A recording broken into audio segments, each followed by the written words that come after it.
This video is brought to you by GameMaker. And if you've ever wanted to get into game development, GameMaker does this really crazy thing where it's free.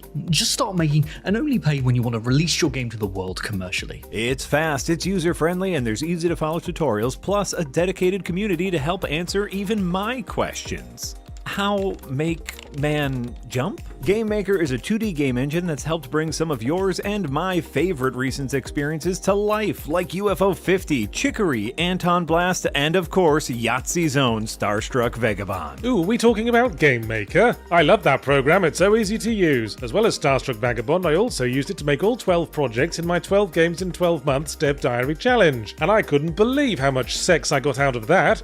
None. I got none at all. Which I couldn't believe. So what are you waiting for? Head on over to the GameMaker link in the description and start cracking away today, because we want to play your game. Yeah, looking through this list, I'm seeing one of you made Armpit Fart Tycoon, and I've got several questions for you.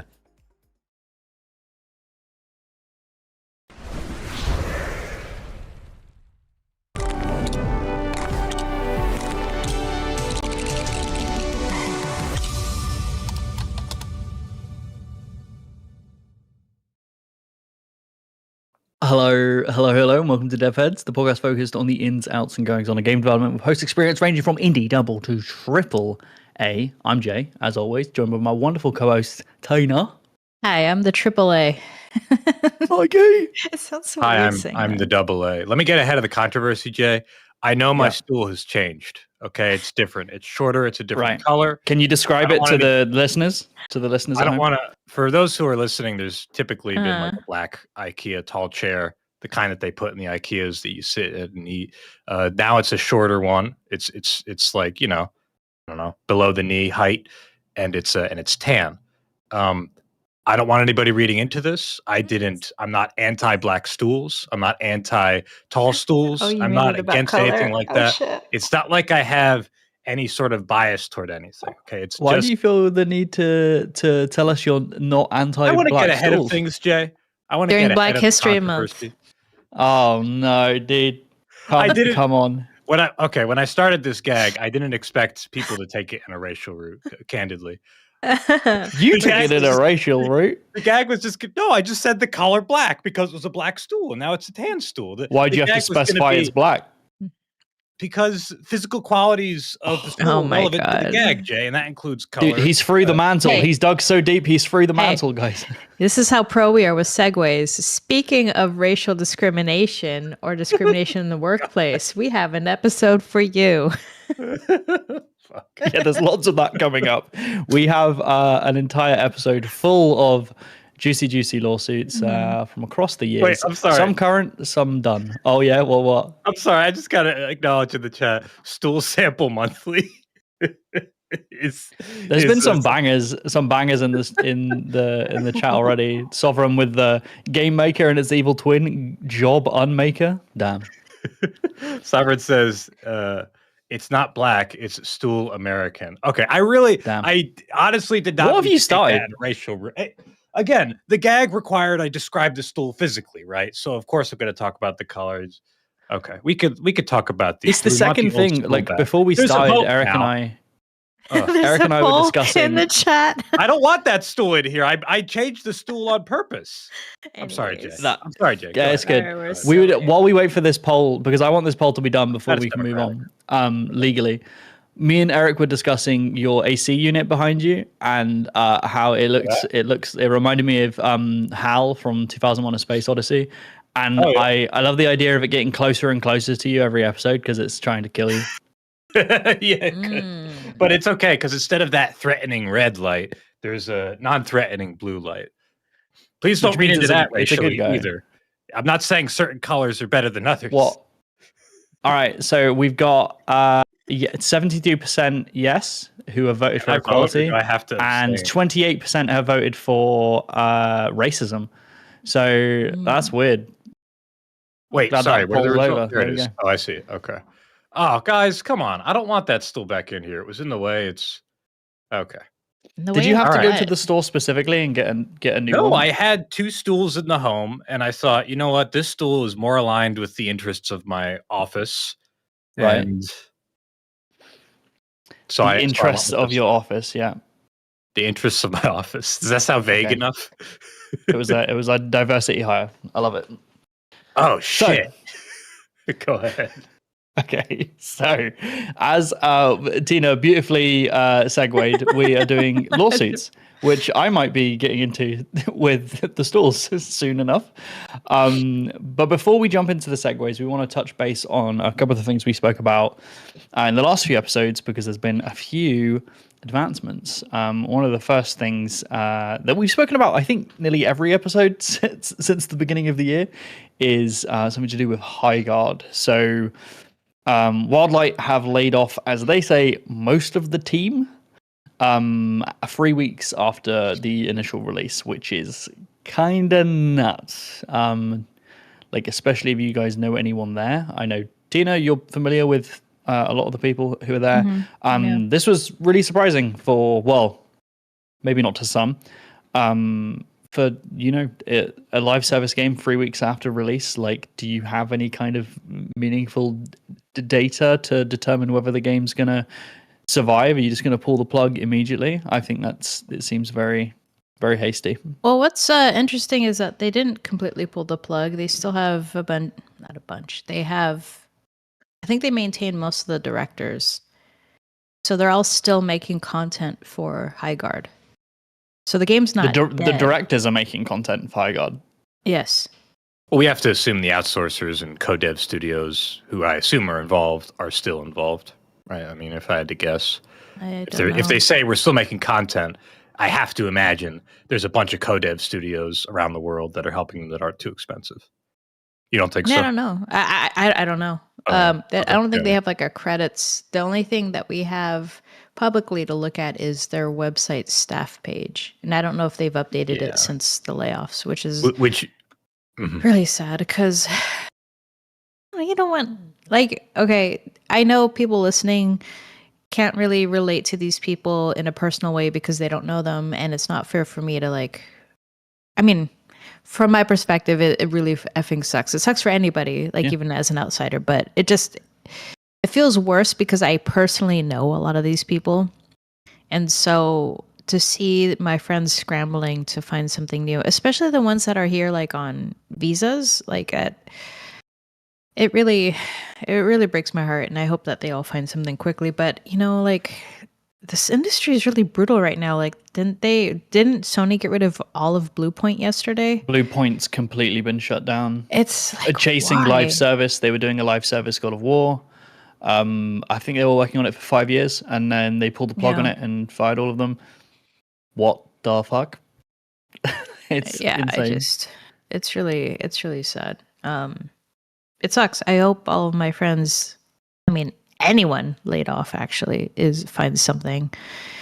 It's a really rough time to be a game developer, and I think as a gamer, it's nice when gamers acknowledge that this isn't cool either, and hope for the best. I mean, just keep playing games, keep consuming them, because that's what gives us our jobs and livelihood. So yeah, it really sucks. And satisfaction, end the meeting. This isn't an industry that you get into for the job security, that's for sure, especially not now.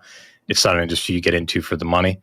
It's something you get into because you want to put a little bit of light into somebody else's life, and you want to be creative. There's other reasons too, but ultimately I think we all kind of share that interest, and it sucks to not get that opportunity, or to have had the opportunity and then people don't like it for whatever reasons, legitimate or otherwise. And there's a lot of discourse around how much of this was brought about by the success of negative content creation in this space. Like, I think there's some fairness to that. I think there's also some fairness to the fact that, like, Highguard might have not had a strong enough identity, or might have needed more time in the oven.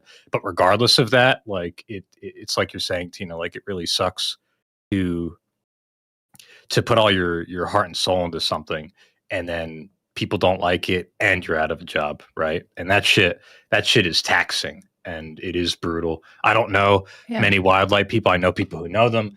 I met one at the Game Awards. I didn't go, like, to the Game Awards themselves, but I was in the hotel meeting people and stuff, and we just kind of met by the bathroom and chatted a little bit. And he was so nice. Oh, you were there, the night of the reveal. Yeah, Yeah, I was, and we spoke about I think that, I only met this one developer I'm thinking of, and when I think about it, you put a face and a name to a product, and then you see something like this happen, and you think, shit, I hope that person's doing okay. Yeah, it's really really rough, especially to hear about like all of the shortcomings from what I've seen of this. Like, I think this game had promise. I just think it was undercooked and rushed out too quick. And for me, a lot of that blame falls on the leads. And to hear that most of the team have been fired and all of the leads or like all of the directors are maintaining their jobs, I just think that's really rough. I think we should normalize CEOs being fired for games underperforming. Like, that's never going to happen. But if someone's going to get the axe, why is it the people who are just doing what they've been told? So that really sucks. And speaking of controversy, with Jeff Keighley on the screen here, a little bit of information came out about Highguard that apparently Tencent was a secret investor in the game. Even though Jeff was touting how great it is to support, independent developers and these people branching off, it's being supported by Tencent. And the other controversy is that this game did not have to pay for their reveal. Their reveal. And Tencent's Stephen Ma, they're on the advisory board for the Game Awards. So they may have got a free reveal because they're on the board and didn't have to pay. Oh, I didn't know that. Else. Wow. Yes. So yeah, all very sus. That I love what you do, Jeff. If you ever see this, you fucking won't. But if you do, love what you do. You're doing a lot for the industry, but pushing this game so hard, and then one of the people on the board of the Game Awards is a big investor into the game and not disclosing that and advertising it as something that it isn't. It's all a bit rough. So it sucks, man. I gotta say, man, we've talked before on the show multiple times about the ambiguity of what is indie. But here's another piece: is like when we say something is indie or self-published or has no publisher, that's a super ambiguous term. So I feel like gamers and consumers need to be very leery when they hear that claim, because not having a publisher does not mean that all your money came from a Kickstarter or friends and family and fools, investors, as they say. It's not. It could easily come from a big conglomerate who's giving you the money and gives you a deal similar to what a publisher would do, or maybe not. But yeah, be leery when people say that something is self-published, not because they're trying to trick you necessarily, but because that could mean so many different things. Well, I mean, I had no idea that they were funded by Tencent. I mean, I think there were rumors on the, but I don't know why you would want to keep that a secret. I don't think it Tencent has their right? Does it? Because Tencent has their claws in almost everything now, right? Don't they? I think is why. Yeah. There's a lot of. Sorry, Tina. Go ahead. Then I'll explain. That. No, I just if they were so sensitive about from the surface level, again, I don't know too much because I haven't talked to many people from Wildlight. So if you're looking for secrets, I don't have them.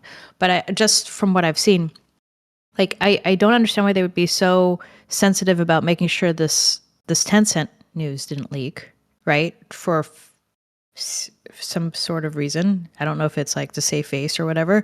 But then why wouldn't you put that same sort of scrutiny on being the very last game reveal when you only have one game mode?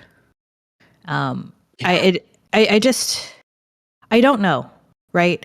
And for me, as someone that has closely worked with these people at one point in my career, who strived to work with them for over a decade, I worked, busted my ass in my career so I could work with these guys at Respawn.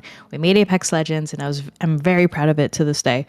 But it makes me wonder, why did this happen? I think it bothers me on some sort of personal level more so than I think most gamers, because I'm why did this happen? These designers were the best in the industry, right? I know that some of the engineers and other folks didn't all follow en masse to Wildlight, so it was a new team-ish on everything else outside of design. Yeah. I mean, there was, like 1 or 2 engineers from Apex or whatever, but like, so, I started questioning, as a developer, and maybe it's just me struggling to make light of this, and I'm just sharing this and being vulnerable with our listeners, but like, as developers, as we get older, maybe the things that we like eventually become obsolete and out of touch with the young gamers that make up the masses that consume most of the products, right? Like, I have to imagine a lot of these guys are like mid 40s, maybe late 40s. Do they know what the 15-year-olds are playing? Do they know the lingo they're using? Do they know that like burnt peanut is a big thing right now? Like, do we? I don't know. Like, it makes you wonder. Real quick. What was that?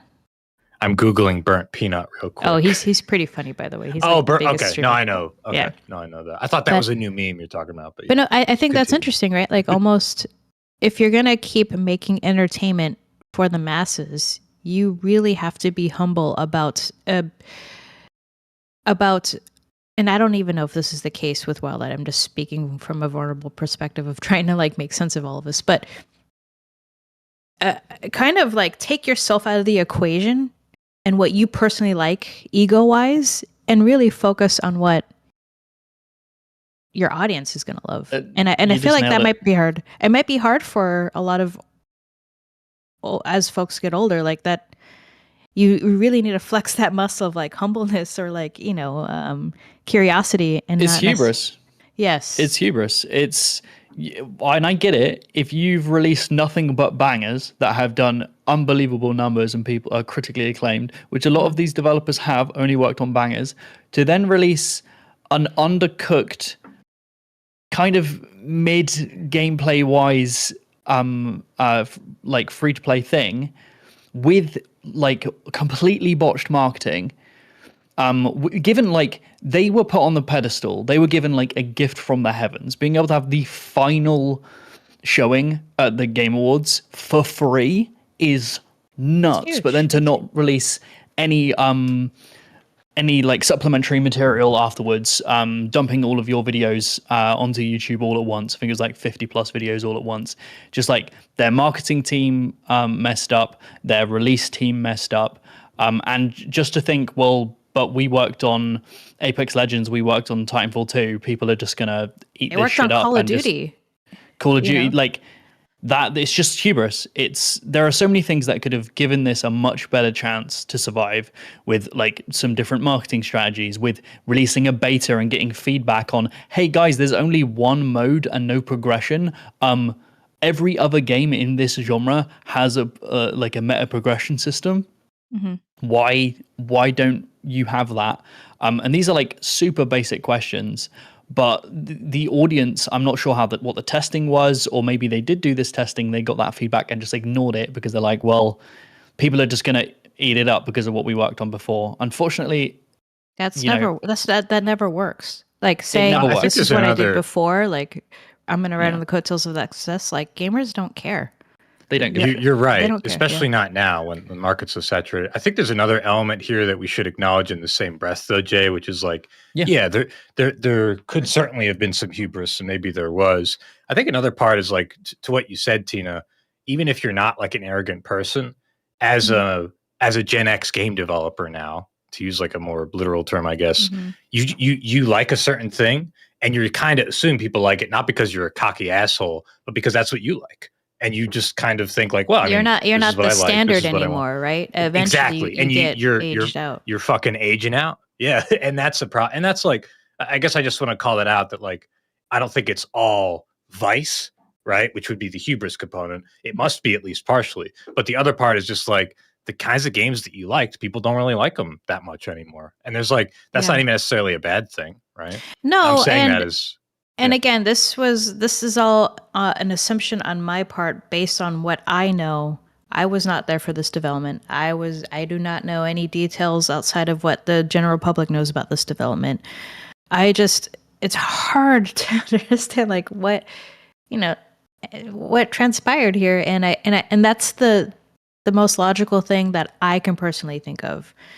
And we had a talk early on in our careers of starting dev heads with Tim Schafer. I don't know if you guys recall a comment that Tim made about being concerned about aging and not knowing how to use the latest tools, or like what the kids liked the best, you know. And he leaned a lot on the younger devs in his office, and I think that's so wise of him to just understand that and acknowledge that. Because I think at some point in your career, it's about propping up the people around you and not necessarily, I don't know.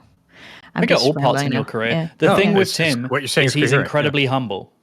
Mm. He is one of the most humble people I've ever met. Like, he's great. And he understands that to make a game, to make this like piece of art is a collaborative thing, and a lot of the time that is leaning on people that are younger than you, might not have the same amount of experience in specific parts of the field as you, but do have a different kind of life experience that can aid itself to creating this collaborative piece of art. And he is humble enough to be able to do that, and more devs should be like that, right? Because I'm sure there are people on this dev team for Highguard who are just like, why are we releasing this early? Why are we doing this? Why are we doing that? And they probably weren't being listened to because, you know, their experience, their time in the industry, stuff like that. And it's such a shame, because I can see a world where Highguard does well. Yeah. If it was allowed to cook a little bit longer. And it's like, the argument before was, oh, they're kind of indie, they don't really have the time to let it cook more. Well, now we know they've been funded by Tencent, right? And have been given all of these advantages. So why not take a little bit more time? But then again, to Tina's point, I'm also not in the room with those guys. I don't know what transpired and what the dev culture was like. The point of that this is informed speculation. So I feel like, yeah. Sure. I just I think another before you go on to another thing that you're saying, Jay, I think Tim also operates at a different scale, right? Yeah. Like I'm not saying this to say he has it easy, because he certainly doesn't. But not only is he doing the right things with his team, but also he's at a scale where like they could probably afford to take more risks, because he's not trying to ship however many hundreds of millions of dollars probably went into Highguard, I'm guessing, over the years. He's probably at like, I don't know, 5 to 50 million max, maybe even less for some of his projects. Yeah. That definitely lets you try to go after certain niche audiences, not another hero shooter, and not needing to take on that terribly difficult task of like making a hero style shooter. Any multiplayer FPS nowadays certainly helps. Yeah, I think his situation. As you scale anything up, problems arise. So a much bigger scale, like with Highguard and stuff, there's more complications that will obviously come up. But I just think this is a really fascinating case for our industry, because you get industry vets who have stellar historical success and backgrounds, right? And seeing in their marketing strategy, if there was one, like I just think people will be sort of talking about this for a while. And, you know, we can debate why this wasn't a success for a long time, but only the devs know. It's crazy. Oh, we got a what do you call it? A donation. Oh, we got a couple. Yeah. Should we go for them before we move on? Hit it. DMB Lion, $5. Thank you so much. Says, related to Highguard, as devs, what are your thoughts on when concurrent player counts are used as a key measurement of success? That's an interesting one. In my next video, on MMOs, I'm heavily talking about concurrent player as a measurement of success, because I think it's in general kind of dumb as a consumer, to use concurrent players as a measurement of success, because a lot of the times, to a lot of different genres, it doesn't matter. Like when people go, oh, this single player game that has been out for an entire year only has 10% of its original player count. Well, yeah, it's a single player game. People have finished the game. All right. It's not going to have the same concurrent players the entire time. And the same for like live service games, the ebb and flow of how things though that player count goes up and down based on like content releases and stuff like that. But people will cherry pick the either peak or valley of those numbers to add weight to their argument that the game is either booming or failing and dying. I just think it just gets messy and dumb, in my opinion. I think it's easier to use for a live service game that relies on a population, and Oh, for sure. yeah, and the population that you can see, only a very small percentage of them will buy the MTX that will feed your studio with more time and devs. So it's not like it's a safe measurement of success for a shooter for sure. Yeah, it's not a useless metric, but I think it's more valuable overused. Yeah. Than I don't know how people analyze the stock market. I don't know. I like it. I mean, I don't really have much of an issue. Obviously, I think the problem here is like, what's success? Is it successful to just have a game that like people rate very highly? People put games on Steam for no cost, like they don't charge any money for them. And what that person's version of success is different from somebody who puts a game up that you charge for, that had a bunch of investment that needs to be paid back, that has a team of 30 or 50 or 200. So like success is ambiguous. I like it as kind of a quick shorthand.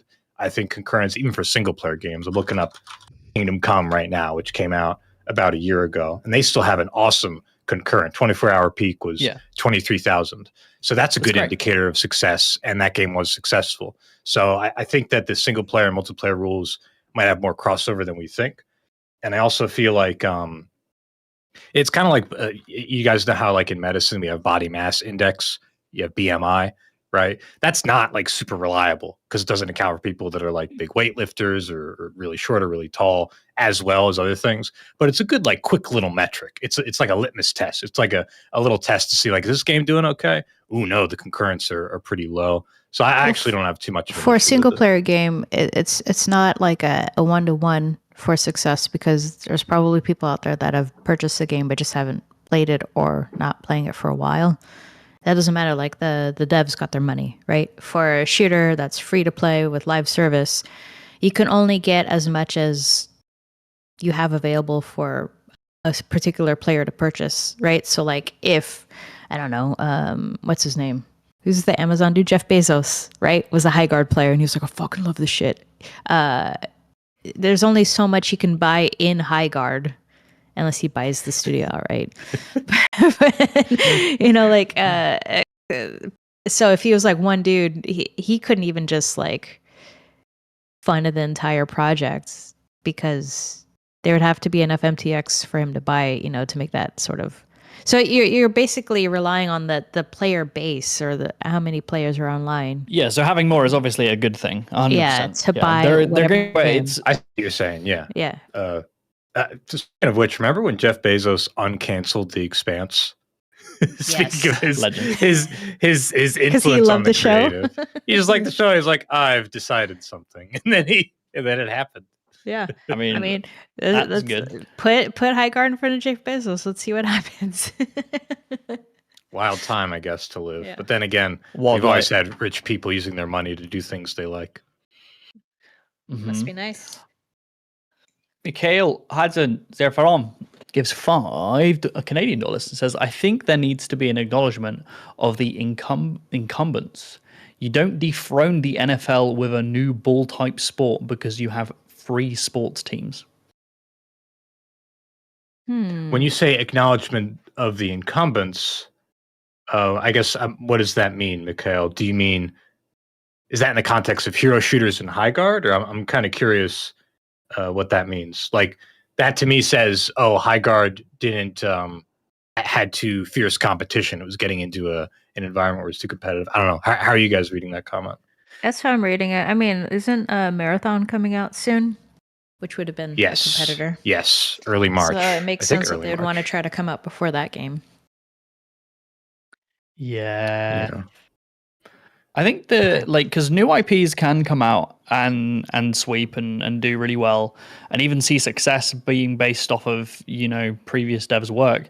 Like, I think a lot of the success of Apex Legends, and correct me if I'm wrong, Tina, not only is it a great game, which was in a burgeoning genre, it was also based on the pedigree of the people who worked on it, right? Like that gave so much more weight to like, oh, new battle royale's coming out, which they were coming out thick and fast back then, but it's like, but you're like, from the Titanfall people who worked on Titanfall 2, Call of Duty, blah blah blah, blah. That's like immediately like boom, way more attractive, right? That's a marketing point. Yeah, it's really like it's been done, which is why I think they thought that might happen again with the Highguard. But the difference is that I mean, you guys worked really hard to make sure Apex had a bunch of features and content ready to go for release, right? So there was a way to get people hooked. Yeah, and we did focus testing with an outside streamer, and I think it was Shroud, and he definitely helped and impacted us because he said that he was tired of playing betas for Battle Royale. He just wanted something polished from the get-go, and we're like, okay, that's a good point, and they decided to run with it. Yeah. And actually, you know, polish and get things sorted. But that's what I mean. Like, you can bring out something new, and Mikhail, I'm like looking at your message of like, you can't dethrone the NFL with a new ball type sport because you have free sports teams. Like, I'm kind of viewing that as like, if we're looking at the hero shooter genre, and we're looking at what would be considered the NFL, we're going to compare it to things like Overwatch and kind of Marvel Rivals at the moment. It's like, how do you take down that? And it's probably by having comparable features. And that's really difficult because those games have been running for a long time, right? And even then, like the hero shooter genre is, to me at least, not the new hotness anymore. You know, like those games can be successful, not anymore. But it was in the fucking 2010s, right? I feel like that was when it was the new hotness. And at this point, it's like all those World of Warcraft clones that were coming out throughout the early 2000s. We were talking about this recently. Yeah. They try to imitate, and we call them clones for a reason. They're just not distinct or nice enough. I guess we should give Highguard some credit, though. Like, they did try to innovate on the design a bit, right, with what they were trying to do. So, like, props to that. That's good. But then there were all the other flaws that it had. And still, like, for me, the hang up with hero shooters is, like, I'm not a fan of their aesthetics usually. Part of this is just my own personal taste. But also, like, if you squint, they all kind of look similar, right? Beautiful characters. Some of them have wings. Some of them have cool suits of armor. Some of them are big and beefy. Some of them are lice and beautiful. Like, it's, I don't know, like that. I feel like that's a marketing distinction where, like, you show this to a player, a potential gamer who, like, doesn't engage on Twitter, Discord, doesn't watch negative rage bait reviews from people on YouTube and Twitch streams and shit. And they kind of squint and they go like, oh, I've played a game like that before. And then they move on. That's $50 or whatever amount of money you might have gotten from the microtransactions or the initial purchase that you're not going to get because you looked too similar to the others. And that's one of my issues with Highguard, I think, and with Concord. I think they had a similar problem in a lot of the hero shooters. Yeah.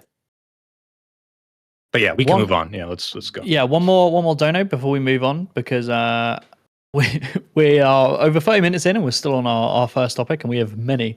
So Waiting for Seaman 2, the second, gives 100 R's. Says, I don't trust. Go ahead. Sorry. No, go ahead. I don't trust games that rely in fear of missing out. Microtransactions or constant online activity. I already invested in a game to buy it. I don't want pseudo subscription with my money and time to keep up with that shit. They didn't type shit, but I wanted to add it. Yeah, I mean, it is for some people. It's not for others. I'm a sucker for that stuff. I'll say it. I'm like, oh damn, Battle Pass, sign me up. Gimme. But that doesn't mean I think it's a good thing. I think battle passes are a great way to keep games free, but also give people who want to invest in the developers a little bit, invest in the game that they're putting hundreds of hours into. But it's when they make them basically mandatory to keep up. Always want to give Fortnite their flowers with one, creating that system, which fuck you. But then also making it so that if you buy it, by playing, you earn enough currency to buy the next one with in-game currency. So you can perpetually I don't know if they still do that. I mean, I don't know. But that's a really cool design. At least they're trying to look after their players a little bit, because games got to make money somehow. But yeah, especially when you put these FOMO MTX things in paid games, scum. Yeah, not a fan. You could do live service without the FOMO stuff. It's annoying. It's disruptive. It feels like we're regressing to a trashier form of game development that harkens to, like, I don't know, casino shit. Trying to manipulate you emotionally, and it doesn't feel very artistic. Fine with live service, fine with post-release content, and fine with microtransactions, actually, as long as it's fair and cosmetically leaned, whatever. But yeah, similar opinions. For sure, these. All right. To give us our final thing that we want to touch on from our previous episodes, there's been some more shortage. I don't want to say scandals. Yay! There's been more AI is buying more shit. I'll make this section quick because our main topic is beefy. But yeah, the effects of the RAM shortage is really showing themselves. But some developers are trying to tackle this. The RAM shortages have caused Lego Batman developers to reduce the requirements for their RAM for PC specs, which is interesting. They've gone through and optimized a little bit more to make sure that people with less RAM can actually access their game. Hopefully that starts a trend of developers doing this. I think we've spoken about we've spoken about how a bunch of developers, most likely in the AAA space, are going to be trying to optimize their games for earlier hardware a little bit more than they might have previously, because the upgrades aren't going to be coming thick and fast because they better would. Yeah. Or your player base is going to shrink. But that's a bit of happy news from it. But the sad news is that Steam Decks are out of stock, and they're citing that the chip shortages are why that's the case. Struggling to make more, and also AI companies have bought all of Western Digital hard drives for 2026 already, and we're a month and a half in. So yeah, things aren't looking good if you want to buy hardware in the next decade. Kind of sucks.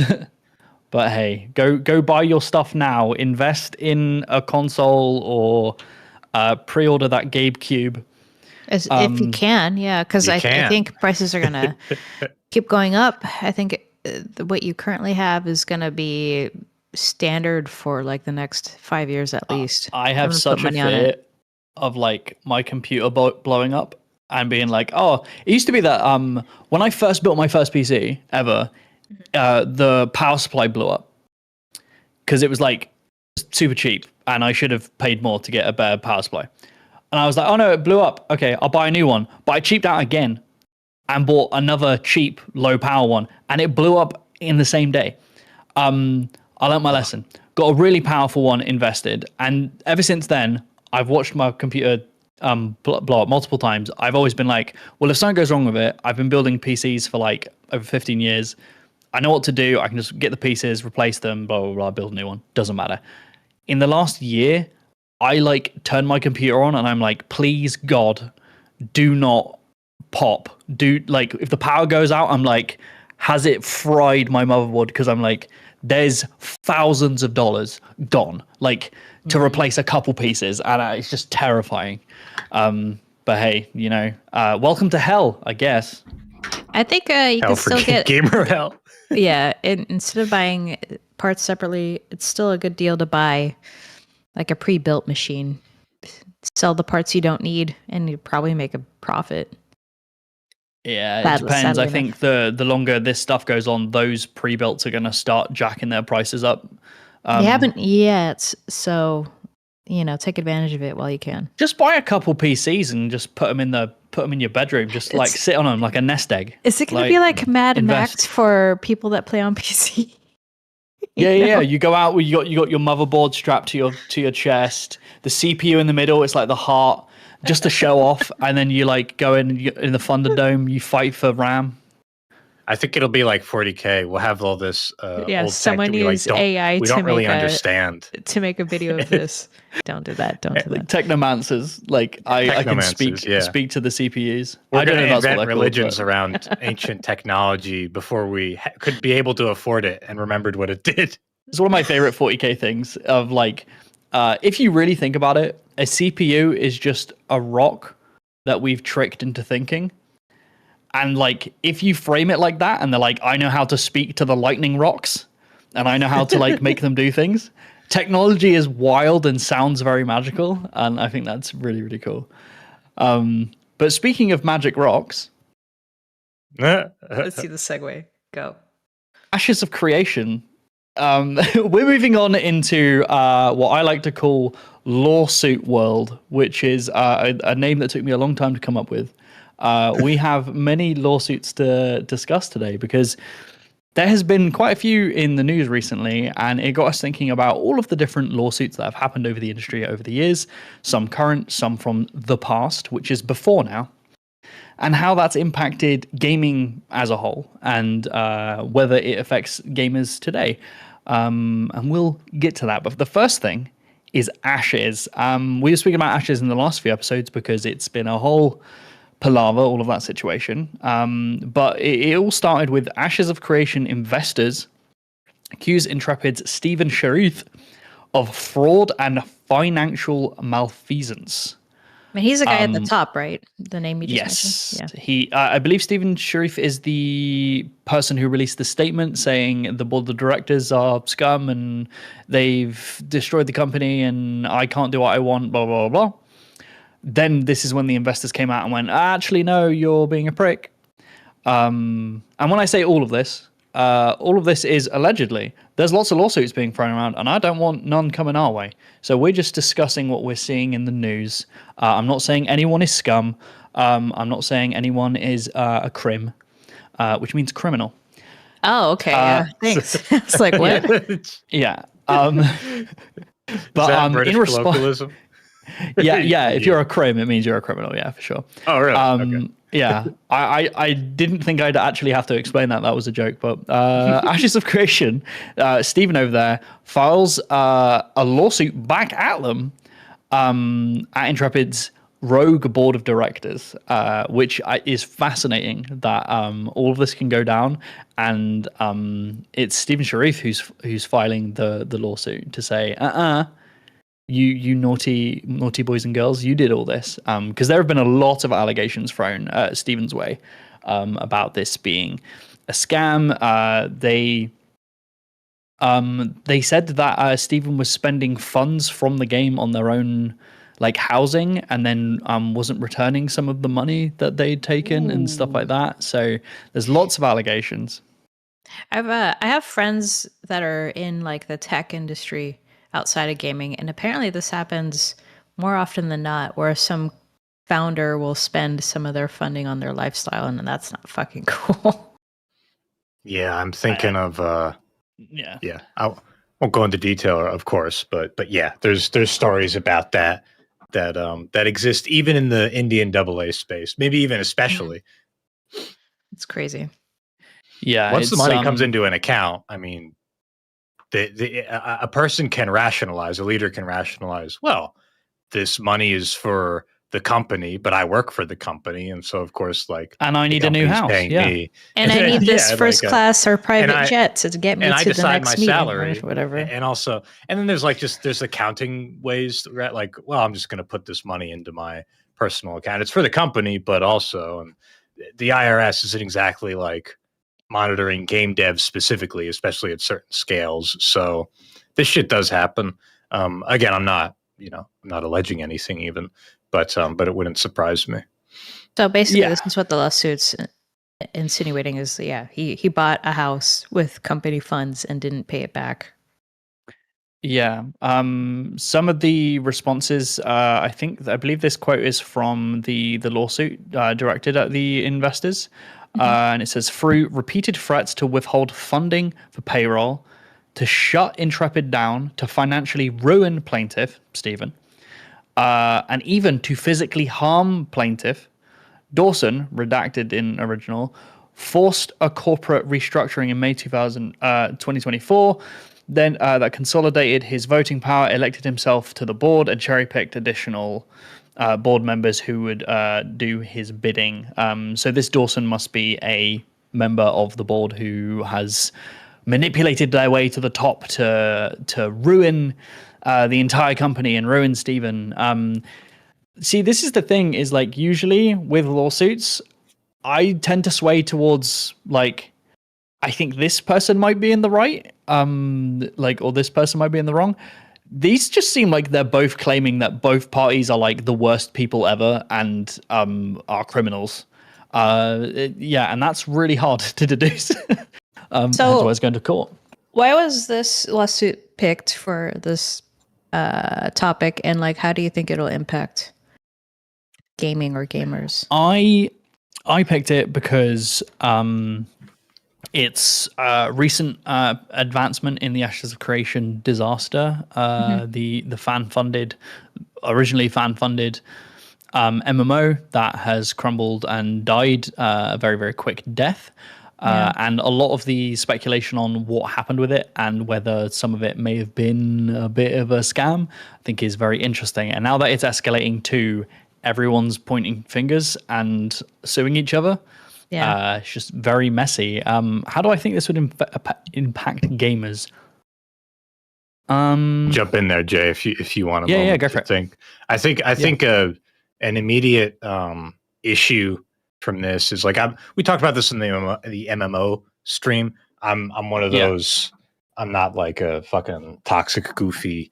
I forget the term they use for it. I like open world PvP full loot style MMOs, but I don't approve of the toxicity sometimes, maybe even often associated with them. But I like that design because I like universes that players matter and they're doing different things, as opposed to the MMOs where there's no territory control, there's no sense of like politics, right? They're theme parky, and you're pretty much just going for the rides. I'm sad to see what's happening with Ashes and the lawsuits, specifically on top of the layoffs, because I think it only increases gamer skepticism around these kinds of MMOs. These kinds of MMOs are hard to get money, and I think the free full loot, open PvP, etc. style are even more risky because there's not really a lot of them, and they're not as successful to an investor as like the theme park style ones.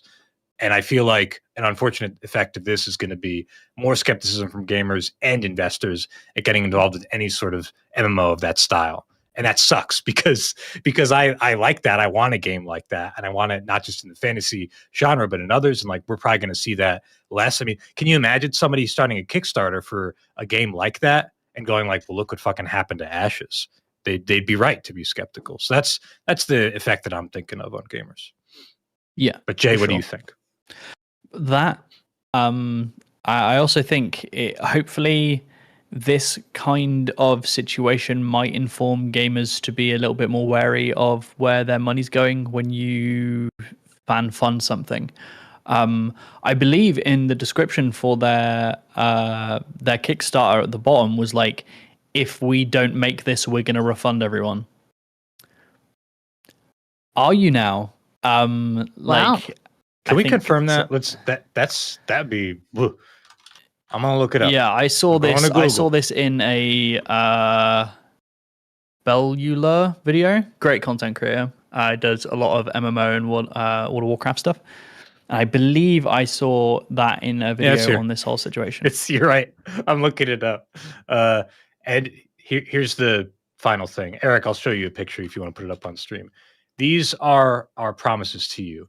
Bullet point 1, to continue our open development process with you, our backers, on our website and Discord channels. Second bullet point. And finally, in the case that Ashes of Creation does not launch, we promise to refund all backers in full. See, and underneath that is a hyperlink that says learn about accountability on Kickstarter. The issue is does their Steam release into early access in their eyes count as release? Yeah, I think it's time to not litigate, but it's time to like debate what that means for them. Yeah. And for gamers, I guess, because they're probably going to be advocating. Their Kickstarter made, let's scroll up. Whoops. Hold on. 3.2 million. So it's not nothing. It ain't nothing, but that is money that like I could see a potential lawsuit coming from players for this to get them to do that. Like the question is Beatmaster says in chat, how legally binding is this though? Well, I think once money changes hands to the tune of 3 million, I think the legality of things gets a little bit more serious, because it's a lot of money. So yeah, we'll see what happens with that, because I'm sure that's gonna come to light. Because I honestly do believe that the people, if you did fund this, you do deserve your money back. Like, not only because the game was cancelled and you paid for it. It says here we will give you the money back if we cancel it. We'll see. So this entire situation is a massive mess. But yeah, as a player, just try and be, especially MMOs, just don't fan fun MMOs. I think that's the lesson. Oh no, I don't want that though, because the whole thing. This is why. Can you name a fan-funded MMO that has not just died? See, that's not the question to me. The note here is like it makes me. The answer to that is bad as you're intending, like the point you're intending to make. What I'm saying here is it disappoints me that this is the reality, right? Agreed. Yeah. I get it. Like, God, MMOs are so risky, but also people maybe they should just believe, Jay. Maybe they should believe that it's possible. Foxhole is a pretty good example of an MMO that was not from a huge studio. You guys know Foxhole, right? Look it up. Top-down style. If anybody here ever played Infantry, let's see how old people are in the chat right now. Who played Infantry? Top-down style, real-time action game that has like an MMO persistent style world, logistics, people running. It's like a persistent or simulator game. People driving around in fucking trucks, people fighting on the front lines. They just added planes recently. There's tanks, there's artillery, whatever. Anyway, I don't want to harp on this for too long. My point is, I hope that we're able to get some innovation in the MMO space, and skepticism and lack of faith prevents that from happening. I don't think we should not try, is basically what I'm saying. But I get if people don't want to put their money toward it. So, yeah, 100%. Let's move on. Yeah. Tina, you want me to read one out? There's one that you're excited to get to, so I'm gonna ask you to read it out. Because guess what? I'm dyslexic as fuck, and there's a lot of text, so let's take turns. Oh, God. Okay, so the one I'm really keen on watching, just as from a personal perspective, is what's happening between the Subnautica developers and Krafton. So the Krafton CEO accused of forming secret task force Project X to seize control of Unknown Worlds, which is a dev, right? Yeah. Yes. Yes. Unknown Worlds. So basically, I think for a listener's perspective, developer makes badass game, made a contract that says you pay us a lot of money if we meet all the milestones and this thing is going to ship. And then the publisher said, okay, let's agree to that. We're going to do that. But then I think what this lawsuit is basically about is that the developers are saying we met every sort of milestone and we are entitled to this money that's in the contract. And the publisher is saying, well, this is stupid. We can't afford to do this. We're going to try to sabotage you along the way so you don't get that money. And so I'm fascinated as a developer because I want to see what happens with this, because that's, I mean, are we allowed to take sides? I'll take sides. What? I'm with the fucking devs. Oh. Yeah. Say what you want, man. It's not fucking cool. If everything that's alleged, you know, it happened because the publisher's being jerks like that, no me gusta. So. Yeah, it's all a bit messy. I've only met Charlie Cleveland once 12 years ago at Steam Dev Days. And but I have, like, you know, at least one friend who knows him and is buddies with him, and I've seen like him interviewed and stuff. I think Charlie is a real good ass dude and somebody who really believes in what they do. Charlie, and now there's a little bit of bias here, which I guess I'll reveal, because Charlie made the Half-Life 1 mod Natural Selection, and then they made Natural Selection 2, and then they flipped shit and they're like, you know what? We're gonna make a fucking survival crafted. That was a huge risk, because they were making like innovative asymmetric PvP before it was fucking cool as modders.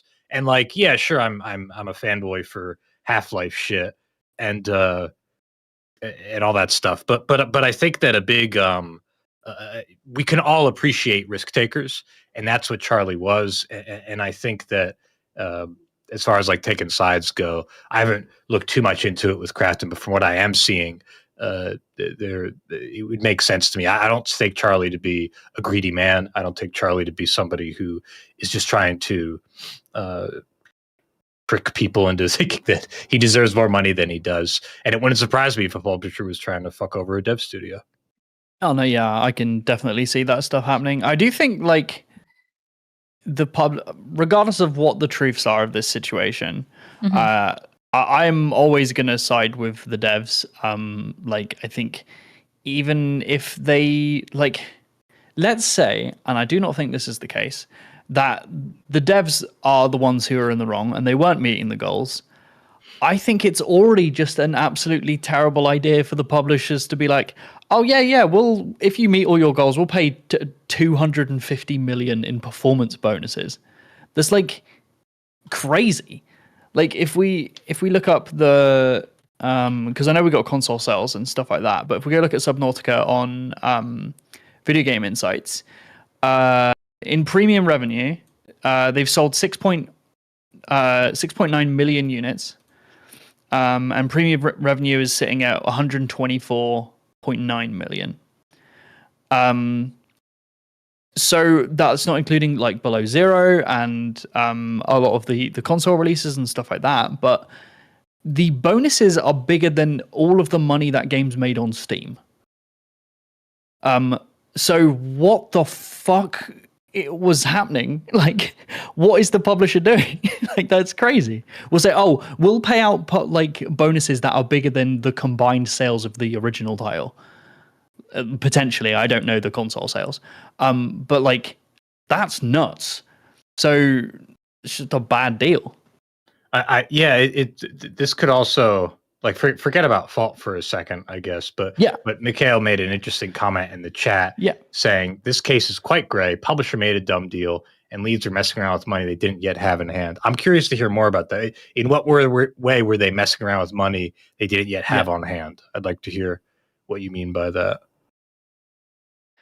Eric says you can promise anything if you're not planning to pay it. Yeah, which is why, if that is true, this lawsuit is huge.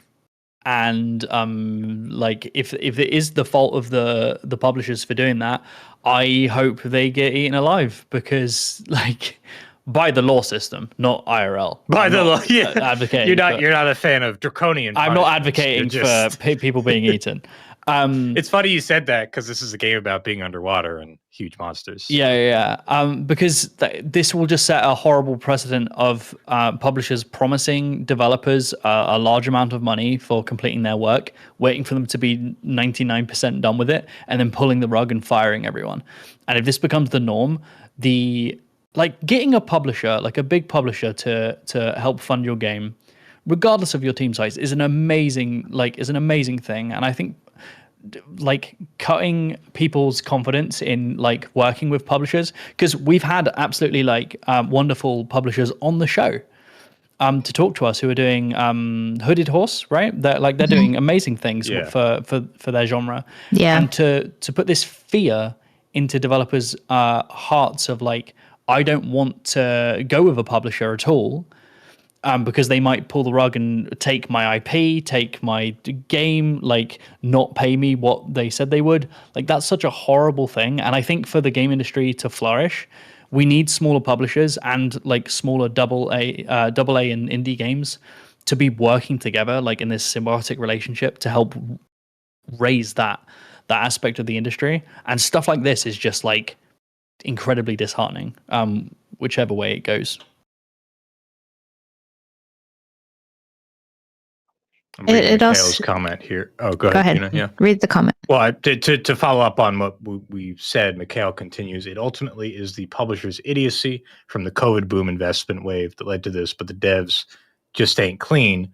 Devs were starting up indie films and not on site, leading the game steadily. Okay, so there's accusations, I guess, that that developers were not working on the game, and that's why they deserve to be let go and not get their bonuses. Interesting. Okay. Yeah, no, this is just fascinating to see as an outsider because I think this is important to gamers in the sense that, you know, the developer and publisher relationship can potentially be impacted long term by whatever the result of this is, right? I think publishers may be more cautious with what they promise developers. Maybe they'll be more specific about milestone goals. I don't know.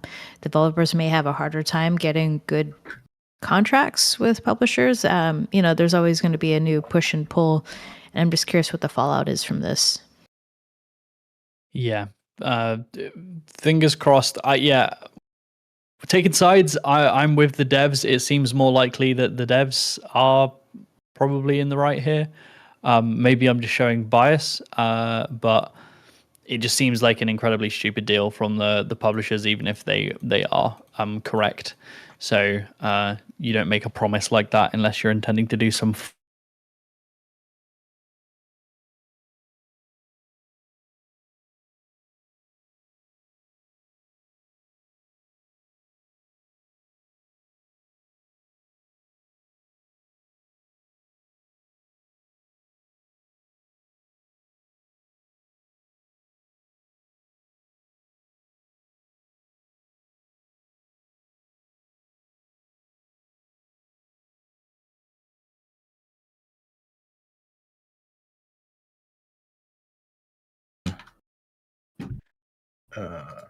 We're moving on Eric's camera. We might be back.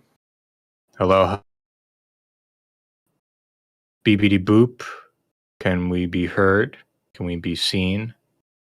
Okay, we're back. We're good. Sorry, Tina, to interrupt you. Please continue once you finished your drink. I don't remember what I said. Oh, okay. So I think it's fascinating that any publisher uses the COVID gaming metrics as a baseline for anything because we're never going to hit those again. Everyone was locked in their homes for a year or two. All they had was TV, film, and games, and they weren't traveling, you know? So it's insane to use that as like hey, this is the standard. Yeah, it's dumb. Yeah. But that's why a lot of the publishers are totally viewing right things as failures, right? Because they're using those metrics and saying we're not getting the same numbers.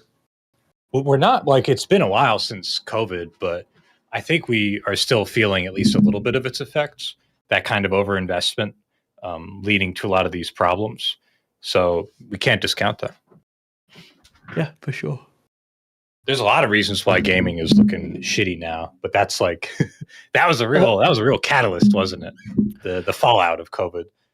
Sorry, 1 second. My daughter just ran into the office. I'm going to mute myself. Okay. No worries. You are permitted to have an excited daughter.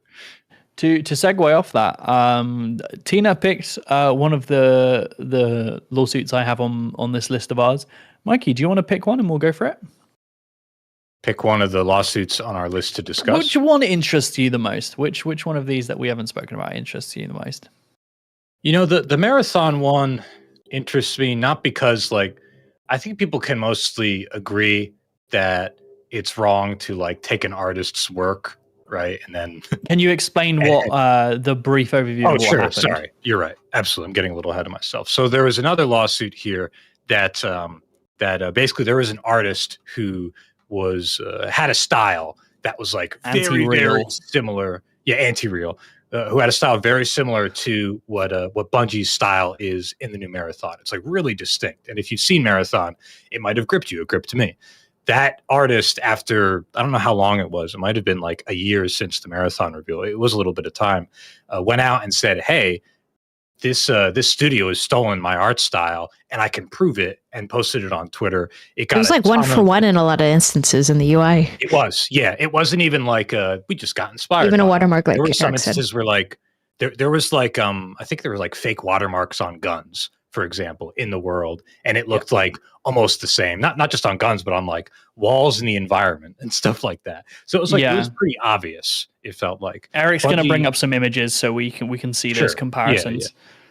Yeah. And Bungie apologized. They blamed a former employee, which might have been a little bit of an unjust finger point. Like, I don't know if we really know, but also it wouldn't surprise me. That stuff does happen. I know of instances where like an artist does take something and they shouldn't have just done that, but everybody saw it, they liked it. You don't have time to do due diligence, and you have to assume that the person is not stealing something. So whether or not that person's at fault or if the lead should have noticed, that's a question mark for me, but it certainly shouldn't have happened. And whoever's responsibility it was, it does ultimately fall on the lead for hiring that person who did that, right? That absolute ownership must apply. But then there was an acknowledgement from Bungie, and they settled the issue, and it was to that artist's satisfaction. I don't think it was disclosed, right? But this story was interesting to me, not because there's no like, unlike we're trying to give a little bit of, I guess, due diligence even with this Krafton case. We're saying like, well, like, could it have been that the devs did something wrong? Even though it sounds like we don't really feel that way. We look at this and it's not ambiguous. It's like, yeah, that was fucked up. But I'm just happy because there was an acknowledgement. I was happy that it didn't turn into a huge battle. Maybe that's not necessarily out of the goodness of Bungie and Sony's hearts, but I'm glad that person like won in that fight against the corpo who took something from them. Yeah. I just wanted to give listeners a background into how this kind of thing happens, and how you can create a process to prevent stolen artwork from being in your game, just from my experience on Call of Duty. So there's cases sometimes where artists look up like things online for inspiration. They may look to a magazine, they may look to a movie, they may look to absolutely anything in the world, right? So when I was working on COD, an artist, as a producer, you would want to collect what sources or whatever inspiration kind of inspired them for a particular piece of artwork. And then you would send that to the legal team as like a package, like here's the asset, here's everything that they looked at. And then the lawyer would help us determine if it was unique enough from whatever they used as inspiration, or if that was fine, or if we had to just scrap everything and start over from something new.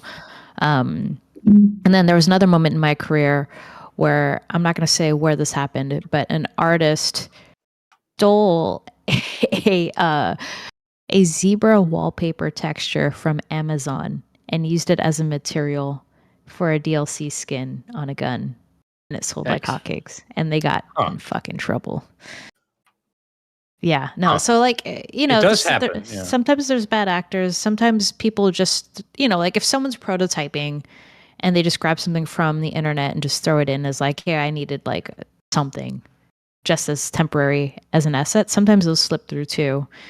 But you should be tracking that and removing it and replacing it. And, it's funny because Call of Duty has like a massive legal team to help with something like this, because lawsuits are thrown around like a lot. And when you're on a big Bungie would as well, considering they've been caught in these this exact kind of controversy in Destiny 2.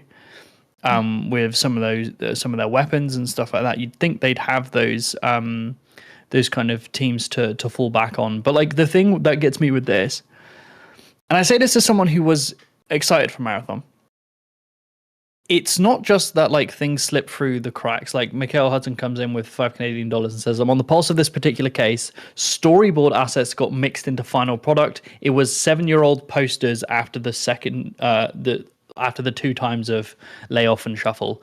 Yeah, I don't care. The entire visual language of this game seemed to be heavily inspired by Anti-Real's art. And then to have multiple representations of pieces of their art in the game with their watermark on it, that's incredible negligence.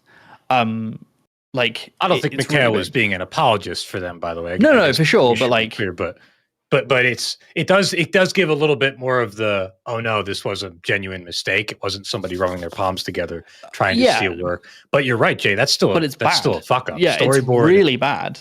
When you make a mood board, you better hope that like there's nothing that this goes direct from that into somewhere else.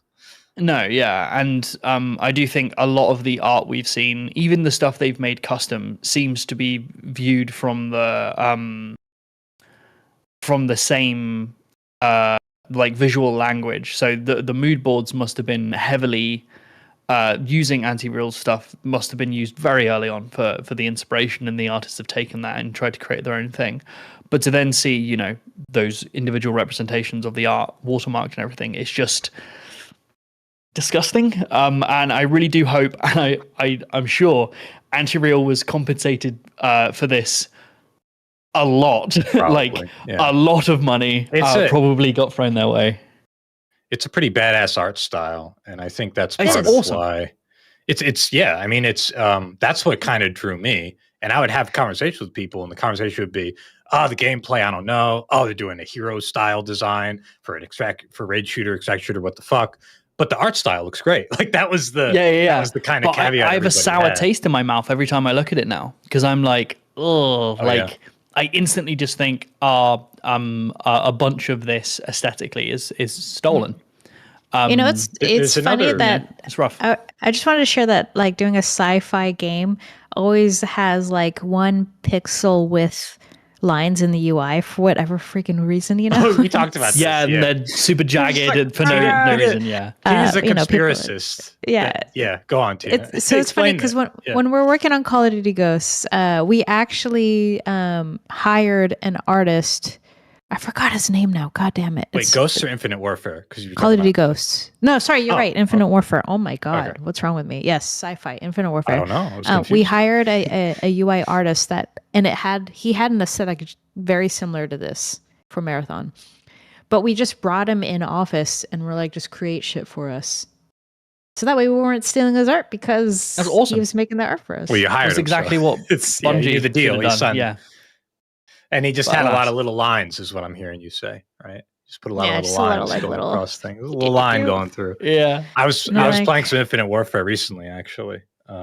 And I was, you're right. Like, I'm looking at the armor of the Martians, and they've got a lot of little lines going down. Yeah, I don't know what it is for sci-fi. It's just like there's another thin lines. So one other piece that I wanted to acknowledge here is there have been cases where something like this happens, and it's not even that something got stolen, is just considered distasteful. I think Telltale caught some flack because one of their artists had a dead body, like in a scene, and the dead body was almost like the direct copy paste composition of a photograph of, I think it was a Russian diplomat that got assassinated in Turkey, and it was in like a Batman Telltale game. Holy shit, Eric, you pulled it up right away. What the fuck? How did you know I was going to say that?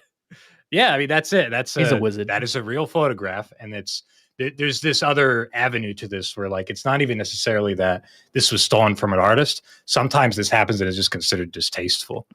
Yeah, Eric, please show the game rather than the actual assassination, if possible.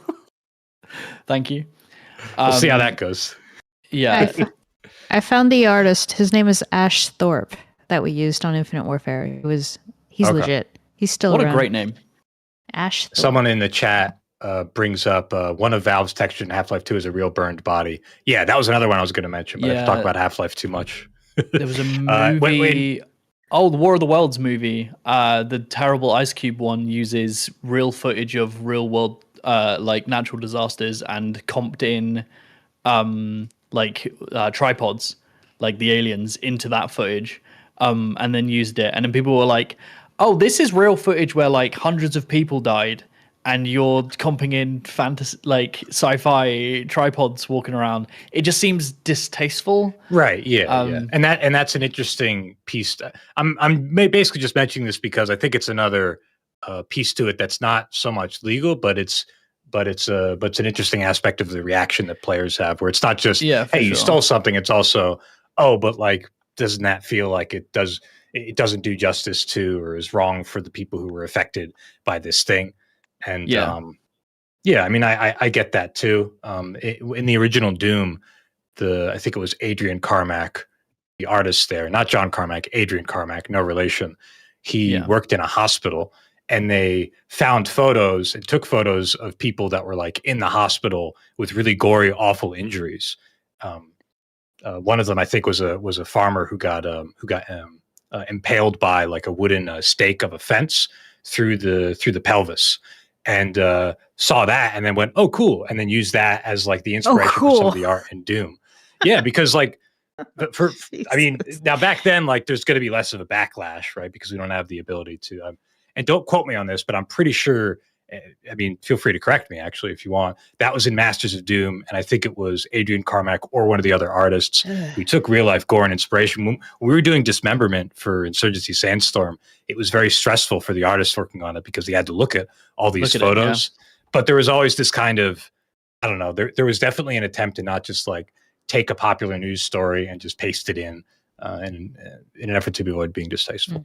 Use it as inspiration to create your own stuff. You don't just copy pasta. This is one of the things that's like really disheartening about generative AI is the fact that it is taking other people's work without their permission and then smashing it together to make something unique, but it's not. It's copying from 100 different sources. Something. Yeah.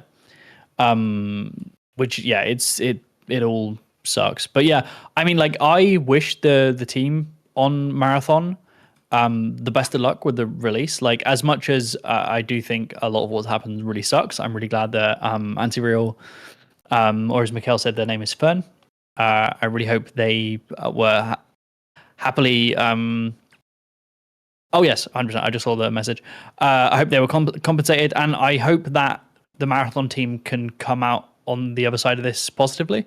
I hope gamers don't have this like horrible opinion of it, just for the mistakes of a select few people, be it the artists or the director and stuff like that. Yeah, because it takes a whole team to make a game, and exactly, you know, that's fair. Yeah, of course, it'd be a shame if even if it was the art lead's fault, even if the art director didn't do due diligence, whatever, even if it was like deliberate, which I don't think it was. No, at the end of the day, like, it's a big project, and a lot of people, like, we shouldn't blame the entire team or the company. Yeah, because maybe they didn't know. Them, so. You know, they're focused on their like other little task here in AAA. You all got like you're siloed into your own role. Yeah, it's hard to look at the big picture. I just wanted to quickly share, like, on Infinite Warfare, working with Ash Thorpe was really cool. So, I think what was cool about Call of Duty is they knew they were doing a sci-fi game. A lot of their artists, were working on like real life military-ish, sim-ish, inspiration from the real world kind of stuff. So pulling in a sci-fi artist to help was really cool. And I met a lot of my close friends because of that. Some of them actually were responsible for the Marvel UI that you see in all of the movies, right? Like Iron Man's mask, or like that's awesome. Like the drones or whatever being used and stuff like that. So they helped with this, and now we're still best friends. I need to give a shout out to Andrew and Sang. They're my buddies. I made friends for life, and I want to thank Ash for that. That's so cool. That's so awesome. One of my favorite things is like working in the industry we do is like getting to become friends and to meet the people who make my favorite things. Like that's such it's probably the best thing about this job is just getting to rub shoulders with what I consider to be giants of the industry. And that includes you guys. Like, it's really cool that we have this, and we get to chat and we get to make lifelong friends with people who make cool shit, and everyone in chat. Isn't this cool? Aren't things cool? There's been a lot of sadness in the news lately when it comes to game dev, and us talking about lawsuits. Who knew the cheesy ass saccharine phrase of it was the friends we made along the way was actually true. It's real. It's 100%. Speaking of friends we made along the way, staying on Marathon, there's another lawsuit that's involved with it, which is great transition. Sorry, continue. I'm sorry. Hey, we got to find a way. What? I didn't know this. There's a wrongful termination lawsuit. The former Marathon director, Christopher Barrett, filed a lawsuit in December 2024 accusing Bungie and Sony of wrongful termination. A Delaware judge dismissed this lawsuit in December 2025 with reports indicating it was due to improper jurisdiction. So it was filed in the wrong state or city, so it got thrown out, basically. Which is a big oof. A big oof indeed. I wonder if there's going to be an update on that, because that was recent enough, and that sounds like that doesn't sound final to me. If his transgression was that big. Yeah, it was only. Can he bring that up again? I don't know. Are there any lawyers in the chat? that can say, can Christopher attempt to file another lawsuit in a different? Yeah, if it's dismissed in one state, can you file it again in another, or is it like nah, mate? So nah. I just need listeners to know that Barrett sent sexual material to coworkers. Damn. Yeah. And also talked about the appearance of women working at Bungie. Oh, and is that why they fired them? Okay. So it's safe to say this sounds to you like an illegitimate suit, like he has no case, that this was a justified firing. I think there's just a lot of money he left on the table for just being the way he was. Okay. Like a lot. Yeah. Allegedly. Allegedly, these things happened. Ooh, I agree, Speakeasy. Ooh. Allegedly, ooh. An alleged ooh. An alleged ooh. An alleged ooh. Get away from me. Yeah. Get away from me kind of sounds like allegedly. Think about it.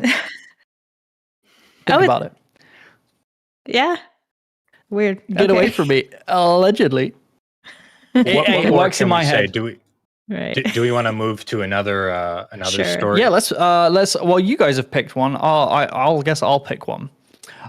Here's my pick. Tina, explain your stuff with Activision. Oh man. Okay. So this is interesting. Yes, and I'm going to be extremely vulnerable in the sense that I'm sharing something very personal with our listeners. So I hope you guys I don't know. You always get criticized, right, for sharing whatever your opinion or thoughts or experiences are. Anyways, I'm being extremely an open book right now. So when I worked on Call of Duty, it was probably the most difficult in terms of feeling like I was heard, I was understood, I was sort of appreciated and respected for my skill set and my abilities, right? So but I'm extremely thankful for the opportunities I was given. So I'm just putting it out there. But okay, so here's my personal story. I joined as a senior community manager. Senior was really weird because I had to write my own job description and I had to write the job description of the other community manager that was a title below me, right? But they only made me senior. So already a red flag. Yeah. Being a spokesperson for a game of that caliber, where there was so many death threats, you had to have. I was expected to rise above a lot of the nasty, scary, real life threats against me. At gaming events and stuff like that, and still be like, oh hey, like bubbly, this is fun. I really got frustrated by my own personal shortcomings in terms of being able to communicate what was going on in the game to people that were asking me questions as a spokesperson for the game. So that's how I pivoted into production, because I started asking devs, blah, blah, blah, like, how do you do your job? And then it kind of cascaded. But there was like weirdness along the way. I was one of, I don't know, like 5 to 10 women at the studio of like 300 people. 100, it was crazy. Like there was so few of us. Yeah. We all had our own stall in the bathroom. It was very rare to be a woman in a room. So I heard and saw a lot of stuff that isn't kosher these days, right? Like when we talked about a female character, they talked about, like more personality. They actually meant, more thigh gap, big boobs or whatever. Like it was weird. I was an entry-level producer for a while, and I did their build management. So I ran the schedule. I did the integrations as an entry-level producer. Wow. So I was helping with script, looking at code, and merging things into a new branch for live service updates and patches and fixes and stuff like that. In addition to doing a roadmap for like all of the UI for the entire game and collaborating with all the directors and different departments to get their needs met, managing their feelings and also like their actual needs for their own modes, right? And somehow coming away with everyone being happy was a huge undertaking for an entry-level producer. And so the fact that I wasn't promoted I left to go to Respawn because I was frustrated by that, and that was the real reason why I left. I would have stayed at IW forever if they let me, if they acknowledged me for what I was doing. Yeah, of course. The straw that broke the camel's back for me was they asked me to train one of their senior and lead producers in how to track blockers, but also how do you do builds? Can you show them how to do it? Can you show them what you do? And I was like, okay, I'm entry level. You're not going to promote me, and you're asking me to train people 2-3 levels above me. Like, yeah, I'm out. That's not effing cool, right? 5.5 years of my life with them, gave it my all. Right. Anyways, so this had a long ripple effect across the rest of my entire career. Because when I went to Respawn, they were like, "You're a producer, like mid-level, right?" But then I did their roadmap for Apex. Whole other story. I was anyways. So it was hard to convince people, hey, my skill set and my responsibilities, even though they don't match my title, I know I can do the work of like a lead or above. Because I've been doing it, but I just didn't have the recognition. Yeah. And so to this day, this still haunts me when I talk to other people. They're like, wait, what? Like, it doesn't make sense to them. Because on a practicality standpoint, you should have the title that matches your responsibilities. Anyway, so this lawsuit, I got an email randomly in October in 2024 from the state of California. The Civil Rights Department sued Activision on behalf of all the women that worked there between 2015 and 2020, right? And they decided to settle with Activision because there was a large sum of money that was given. And so I just got a check in the mail because my state decided we're going to take care of you and compensate you for being underpaid. And so all the women across Activision were underpaid. And the reason why Activision wanted to solve this was because they wanted to be purchased by Microsoft. So they had to. So they had to clean house. Yeah. The fuck is. And yeah, I mean, like, so I talked to a lot of my female colleagues when we got this email. It's sort of like, oh my God, it wasn't just me. It was all of us. Like, we were all underpaid. We were all underappreciated.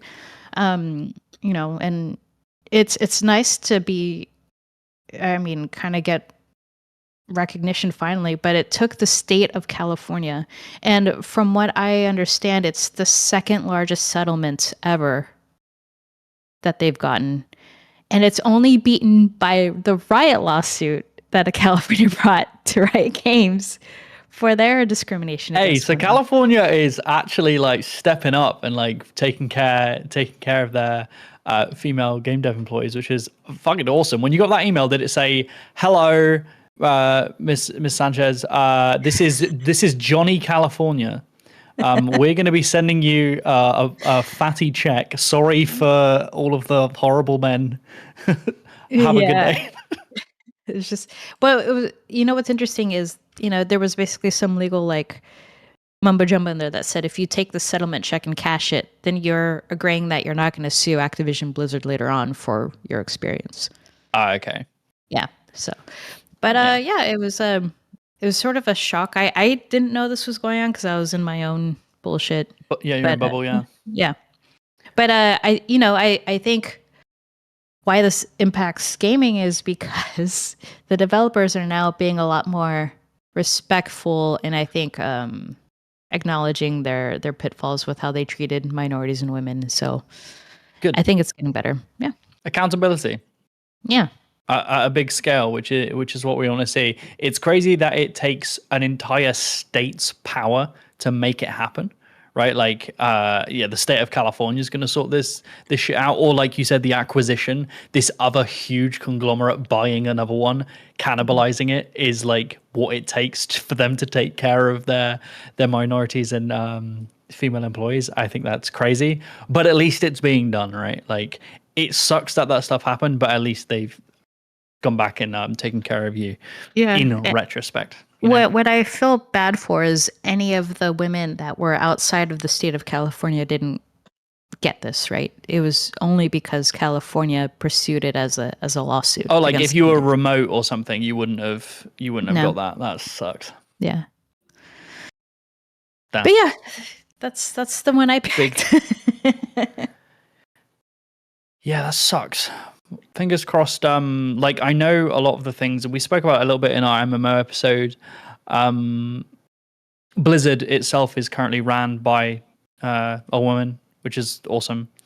I believe she's doing a lot to take care of all of the employees from all different backgrounds, all different genders, and is making sure, you know, everything is transparent, which is awesome. That's like what we want to see, is just regardless of who they are, is just like the devs are taken care of and they have like the appropriate career progression in a big AAA studio like this.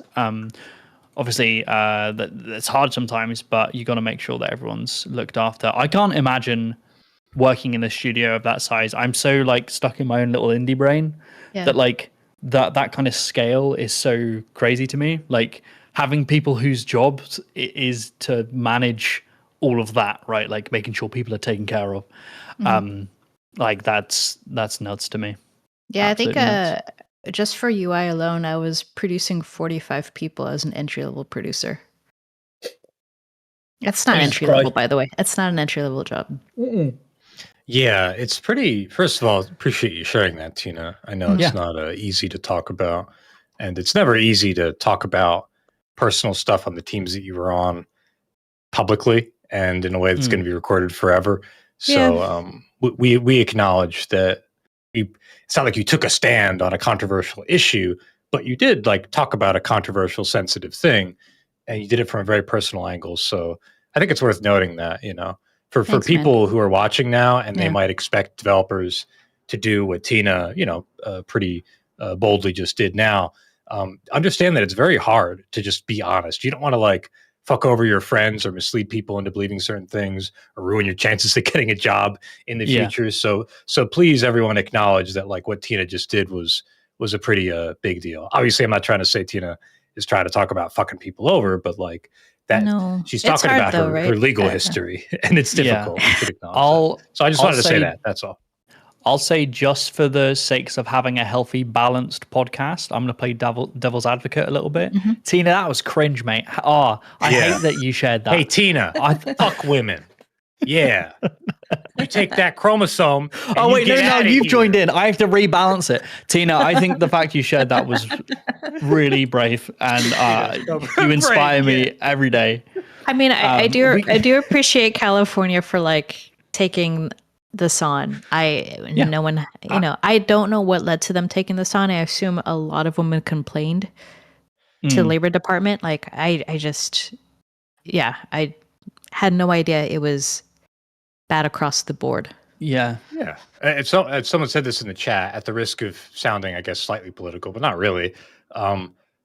This is what the government's supposed to do, you know, like misogyny or inequality in the workplace is a real thing. And here was the government saying, all right, well, we're going to address that somehow.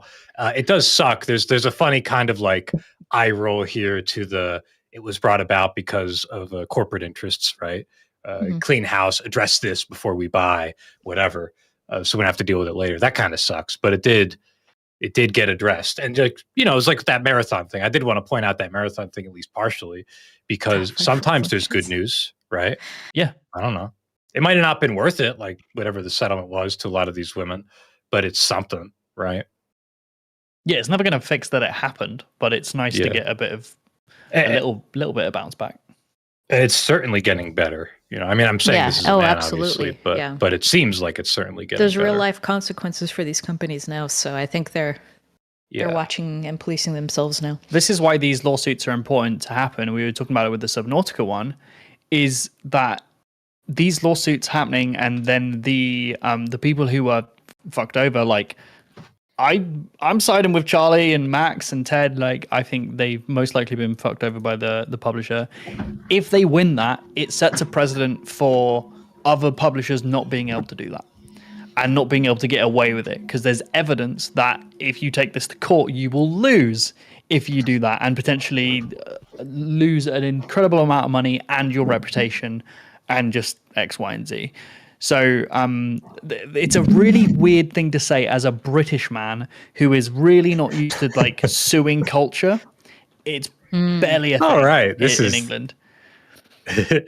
This is like some of this. I'm like, I'm glad this is a thing because it is designed to protect, people who have faced injustice, but it can also be used as a weapon to silence people, to ruin them financially for the wrong reasons. But that's just the justice system in general. So I don't know what I'm saying. I do want to give a shout out to people that I personally know that have gone through a lot worse with Activision Blizzard. We couldn't do this podcast without mentioning this one big lawsuit. So in 2010, Activision fired the studio heads of Infinity Ward, Jason West and Vince Impella. Rest in peace, Vince Impella. But they sued Activision for hundreds of millions in unpaid royalties and wrongful termination. And then Activision did a countersuit against them. And it was interesting to be a witness while that was happening and meeting the folks involved with that lawsuit after the judgment or the settlement. And there's a couple things that I wanted to bring up. So there was a big handful, not a big handful. There was a good amount of developers who left Infinity Ward because they just didn't agree with their studio heads being fired, and that's why they developed Respawn. And that's why Respawn formed to make Titanfall and Apex. Those developers were also a part of the lawsuit against Activision for, and it was a big deal because I think even the Hollywood Reporter got involved in covering this because of the sheer amount of money that was involved. During the lawsuit, there was a lot of evidence that got out to the public, right? Like Jason and Vince were making about $16 million after the game for making it, right? They had some agreement with Activision about how much they were going to get paid, very similar to Subnautica if they, released the game. I don't think anyone in their right mind thought that on the publisher side, I'm guessing, that the game would be making the money that it did. Yeah. And what's fascinating to me is that the amount of money Call of Duty made and how much money they owed to the developers and the studio for it almost gave... It would give all the developers the financial freedom to just say, fuck off, we're doing what we want. And I don't know if the publisher liked that, to be quite honest. Yeah. Right? Like some of their top developers were getting paid $1 million in a bonus for shipping a Call of Duty game. That is a lot of money for developers. It was royalties. And I think that the lawsuit, I don't know how long the lawsuit lasted. I think it was about 2 years, but it was very nerve-wracking for the people involved in the lawsuit. I was fortunate to be able to say that I know people that were involved, and they were very vulnerable with me and honest about how that felt.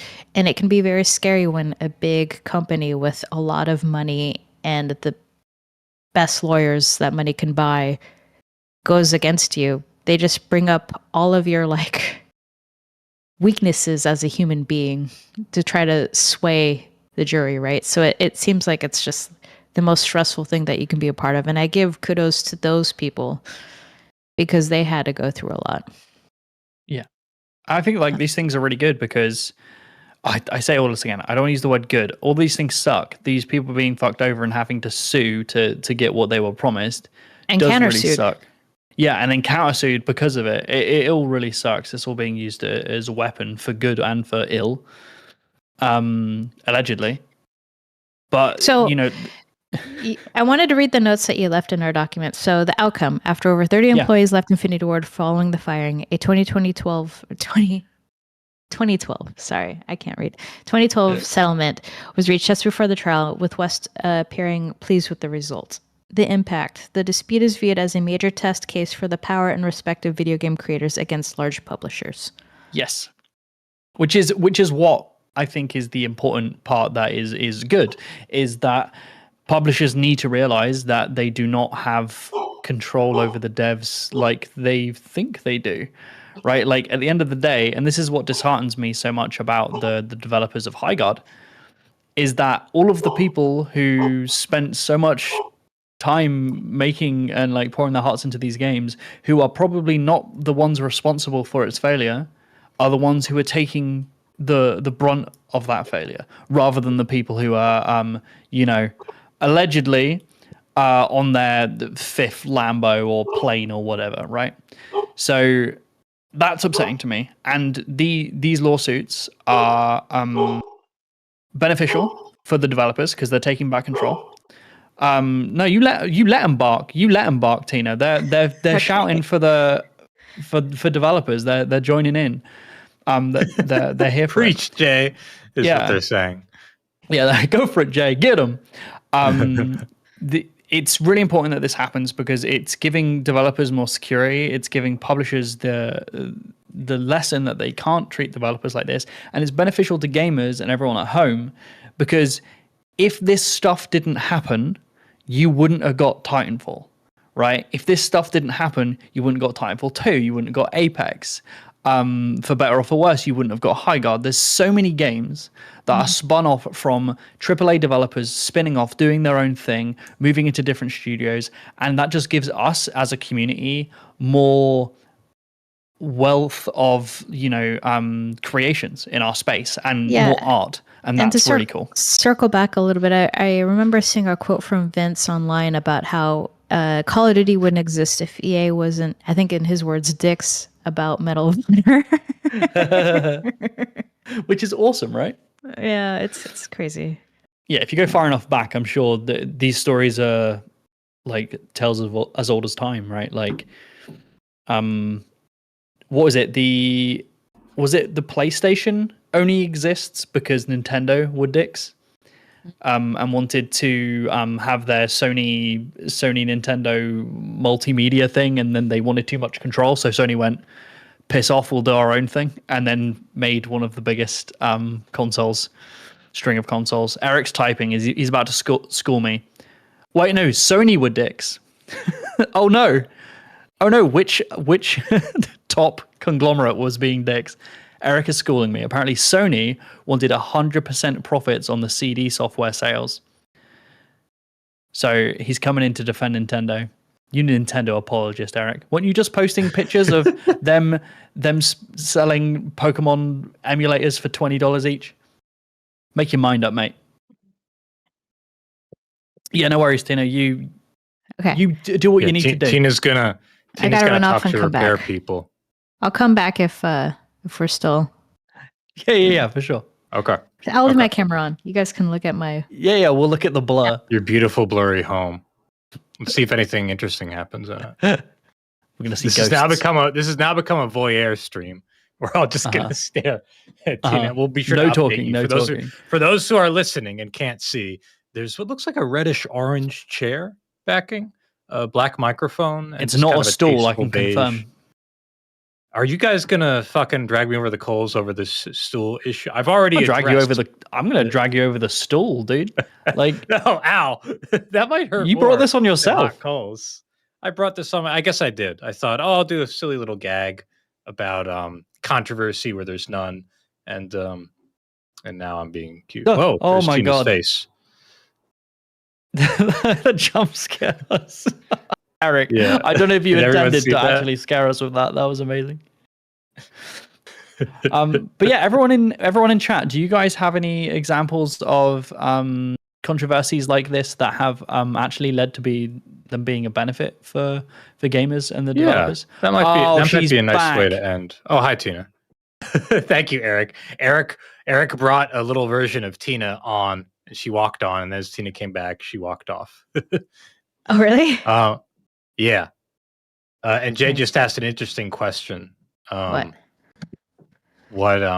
It sounds like Jay. It sounded like you did. You were asking in the chat, unless I misheard you, Jay. Yeah. You said, what are some other, I don't know, like I was wondering if chat knew of any examples. Yeah. I do. Sorry, I don't know what you guys talked about while I was gone for. Fuck all, Tina. It was like we just fell into a black hole. Nothing happened. Jay posed an interesting question. We have to mention EA Flowers or the EA spousal thing. That was huge. Yes. Okay. Let's talk about it. Hit it. Friend of the channel. This whole situation happened. Let me pull it up. 2005. The case was settled out of court, costing EA US $15.6 million dues. The settlement, which specifies that future entry-level EA employees will not receive stock options but will be eligible for overtime pay. This all comes from a situation where... Let's talk about the case first. Yeah. The case was, I was just reading the outcome. Who put this document together? Jay. You did. It was me. Hey, there was a lot of stuff. So the situation that happened with this one was we actually have a video on it. Yahtzee put together a really interesting video. But to kind of cut it short, there was a situation where developers were requested to work overtime, a horrific amount of overtime in crunch, and were not paid for said overtime. But instead, EA decided to send the spouses of the workers flowers as an apology that their partners were not home to help take care of children or be a loving partner. They sent flowers to apologize rather than paying overtime. They thought, let's send a couple bouquets, which is, say it with me now, fucking disgusting. As Eric pointed out before this, Eric was saying how incredibly sexist that is, to assume that it's all... See, and this is Eric being double sexist, which we found. Said, how horrible it is that they were sending flowers, implying that all of the spouses are women and all of the people working them are men. And then I said to Eric, who are you to say that men don't want to receive flowers?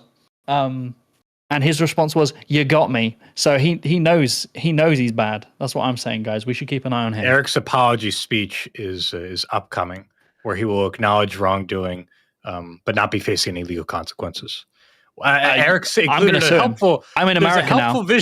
There's a helpful visual aid on screen right now. For those of our listeners who can't see, there are men who are holding flowers and looking quite pleased with them.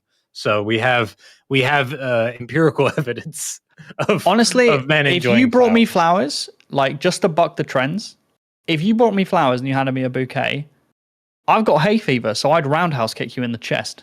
Your sternum would be shattered. Oh my God. It is pretty. There is like a definitely that's the kind of shit that would happen in the early 2000s, right? Giving flowers to the wives to say sorry. Ice cream. It's yeah. But go on. So there was the issue. They were working a lot. They were working like dogs, and then they gave flowers to the wives. And then what happened? Yeah, I believe one of the spouses was like, "Wow, this is disgusting. Wait a second, we're in America." And realized that they could do something about it, and they did something about it. And looked out their window and said, "Are there any lawyers in my backyard who could help me with this?" And they all clawed themselves out the ground, and they're like, "Do you want me to sue a child or a corporation?" I'll do either. And luckily, it was corporation. All the wives got together to. Yeah, which is awesome. Yes. Yeah. Men were falling asleep under their desks just because of the sheer amount of time they've been spending working, right? And one of the big changes in California from this is that if you're a specific, I believe it's if you're a senior or below, you're hourly, because the idea is that you cannot control your own schedule when you're not senior enough to. Yeah. So you will definitely be compensated for your overtime. And I benefited from that greatly. So thank you. Hells yeah. When I was working 120 hours a week, I was getting paid like one of the big guys. Oh yeah. But like 7 days. You should be if the company, if this giant corporation is wanting you to, you know, work you so hard, you should be getting paid for it. And it's really cool that the EA spouses, as they're called, came together to sort it all out. Obviously, if you want a more in-depth look into that, we do have a video. Yahtzee goes over it in incredible detail, to the point where I may have just told you a lie. It may have not happened like that. maybe there was more roundhouse kicking. I don't know. You'll have to check it out to find out. But one of the things is like they've made it so that, well, EA made it that EA employees did not receive stock options, which is an interesting knock on. So they did say, well, we're going to pay you for your work, but no stocks. Nuh-uh. So something was removed, but I don't know. Like, what do you guys think? Do you think it's more beneficial to have hourly pay rather than a couple stock options? I do believe that they still give out stock options to certain developers, because I know I got some for Apex. But again, they purchased Respawn and then gave us some stock options. I see. Okay. So I know that a lot of developers will use that as not developers, but publishers will use that with the studios they own as an incentive to developers to stay. So when you get stock options, they vest after a year or two, and they give you more. So it's sort of like a carrot at the end of a stick. Okay. What's vesting? Explain this to a monetary pleb who's never sued anyone. So if you're a developer and your publisher says you can have stock for a publicly traded company, they'll do something like, here's 100 shares that you can get if you wait until next December. Ooh, that's the carrot. Yeah. And so you're like, okay, I'm going to bust my ass and keep working here. I still get a salary. I still get a bonus at some point. But in addition, I have the option to either sell these shares when they vest, when they unlock. Yeah. Or I can keep them, and now I got stock. They should do stock loot boxes. They're like, every month you can open a stock loot box, and there's a 0.1% chance that you'll own the company. But the other ones is you just get a singular stock. If you get like the shiny stock option, you're laughing. You're laughing. I'm sure leadership would love to you do get that. the golden parachute. This is unique to AAA developers. I don't think this happens at AA or indie. I'm telling you, if any of my games that I'm working on ever do well and it makes a horrific amount of money, which it won't, but let's say it does, anyone who works under me, I promise you, there will be stock loot boxes, and you might get the golden parachute. That is a promise from me. They'll have terrible odds, but I will do it for you. It's gonna happen. I don't know how I feel about this. Hey, it's not a game, so the EU can't stop me. It's funny. So, like, what if someone in, like, I don't know, QA is like, I got the golden parachute. Yeah. Yeah, well done. And they're like, you're all fired. Oh, well, that's what some of these execs are looking into. They just we interviewed somebody that was a part of this lawsuit. Do you remember his name? Yes, it was Andrew Higgins. Andrew, I'm so sorry. I met you at GDC, and I'm going to Twitter just to check what your name is. It was Revenge of the Savage Planet, peeps. Yeah, check out that interview we did with him because it was really funny. That he's a funny guy. He's a great guy. I think he mentions the lawsuit in that video as well. I believe so. Yeah, you can go back to that episode and watch it, guys. Can you believe it? I'm finding him. Nope. That might not be his name. Oh shit. I've forgotten his name and I'm so sad. While you do that, I'll read a donation. I'll do it. Oh, you'll do it? Okay. No, you'll do it. Oh, I thought you said I'll do it. As in, you said, no, do it. You do it. Alex Hutchinson. Alex Hutchinson. Alex, not Andrew. I'm sorry, Alex. And you said Andrew. I know. It was an A. I'm dyslexic. I'm overworked. Sorry. I'm suing you. You fucking got me, dude. Yeah. Okay. Waiting for Seaman 2.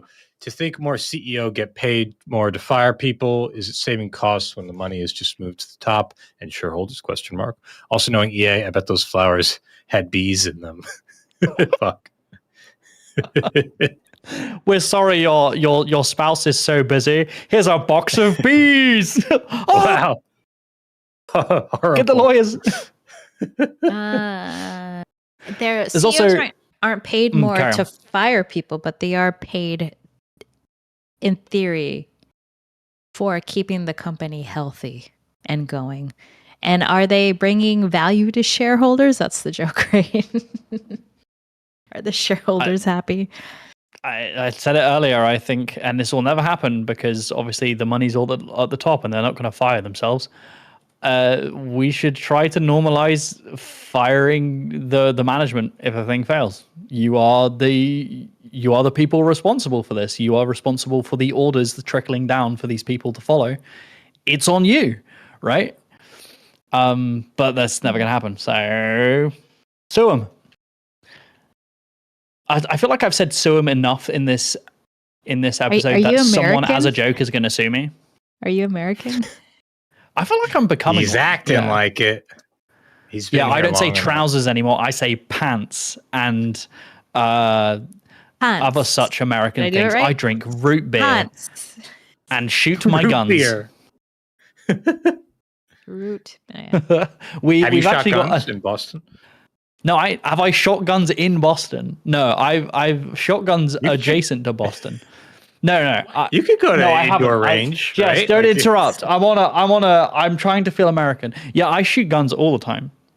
In a legal setting that is appropriate. In like you've got 7. A bullet world gun range. That's the one. A bullet world. I like that bullet world.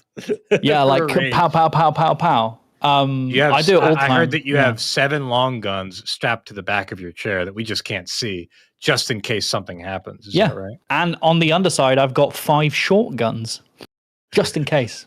Short guns. I like that. Long guns are a real term. Let's normalize short guns. Yeah. Let's to segue from that. Speaking of long guns, we have a donation from California?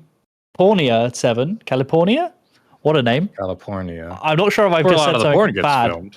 And Florida. California. They sued Activision, right? California. $5. And they says, does wishlisting help studios after release, or is it primarily a pre-release benefit? Should we be wishlisting every game or DLC we own or like? So that's a good question. These guys are probably the best ones to ask because I'm in the process of finishing my first things. But yeah, I believe it does help before they're released. I'm not sure after. I would say before is the more impactful one. Usually, we're speaking generally here, but it's still helpful afterward. You can ship a game and you could still need to go raise money. And one of the great things that you say to a person who can invest is say, hey, here's our wish list count, right? We're at, 30,000 wish lists. That sounds great. It sounds really great if you haven't released anything yet, but it still sounds good if you, you're in early access, so you're trying to get to the next stage, or even if you're not. But yeah, I would say the further along your development, the less impactful it is. Yeah. Generally speaking.